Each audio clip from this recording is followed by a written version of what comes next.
সমস্ত ভারতীয় মুসলিমরা এখনো পর্যন্ত ধর্মীয় কারণে বাংলাদেশকে সাপোর্ট করে বিভিন্নভাবে, সেই সমস্ত ধর্মীয় মুসলিমদের বলবো, আপনারা আপনাদের মূর্খতার পরিচয় না দিয়ে আপনারা ধর্মীয় আদর্শ কোনো পুস্তক থেকে, ধর্মীয় বই থেকে নেওয়া শুরু করুন। অর্থাৎ কোনো ব্যক্তি, কোনো দেশ, কোনো জাতি, কোনো গোষ্ঠীর কাছে সঠিক ধর্মীয় আদর্শ পাওয়া যায় না। অর্থাৎ যে কোনো ধর্মীয় আদর্শ নিতে গেলে সেই ধর্মীয় পুস্তক বা বই থেকে নিতে হবে। এখন এই কথাগুলো আমি কেন বলছি? এই কথাগুলো কেন বলছি?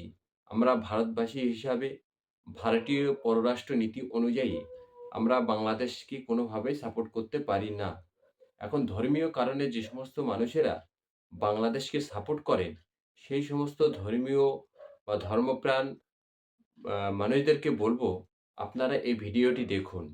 এই ভিডিও দেখার পরে আপনি আপনার চিন্তা বিবেকের কাছে প্রশ্ন করুন, কাদের কাছ থেকে আমরা ধর্মীয় বিষয় বা ধর্মীয় আদর্শ নেব? তাদের নিজেদের যদি কালচার এই হয়, তাহলে আমরা কিভাবে তাদের থেকে ধর্মীয় আদর্শ নিতে পারি?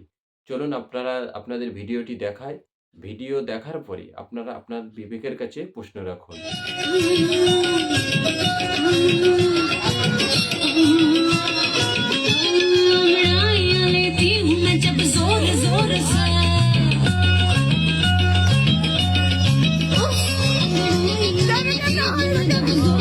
Yeah.